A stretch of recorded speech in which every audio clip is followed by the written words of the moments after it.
السلام علیکم. سوال آیا ہے کہ کیا ہم جس طرح ریگولر بیسس پہ روزانہ نہاتے ہیں تو کیا غسل بھی وہ غسل بھی ہو جاتا ہے یا غسل کا کوئی اور طریقہ ہے؟ شکیل، غسل اصل میں ایک اجمالی اور ایک طہارت کا پہلو ہے. اس زمانے میں نبی صلی اللہ علیہ وسلم کے غسل کا ایک پورا طریقہ موجود ہے. سب سے خوبصورت بات یہ ہوتی ہے کہ ہمارا دل چاہتا ہے کہ محمد صلی اللہ علیہ وسلم کی سنتوں پر عمل کریں. خوبصورت بات ہے کہ ان کی سنتوں پر عمل کیا جائے، ان کے طریقے کو اختیار کیا جائے.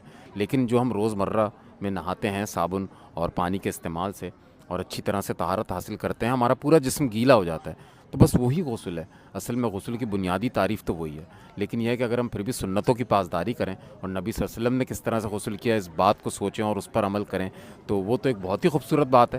نبی صلی اللہ علیہ وسلم سے محبت کا اظہار ہے. لیکن صرف میں اس بات کو اس پیش نظر بتا رہا ہوں کہ اگر کوئی روزانہ نہاتا ہے، صابن سے سرد ہوتا ہے اور پورا جسم پر پانی پہنچ جاتا ہے، تو بس غسل ہو گیا ہے. غسل اتنا ہی ہے، اس میں خود بخود وضو بھی ہو ہی جاتا ہے.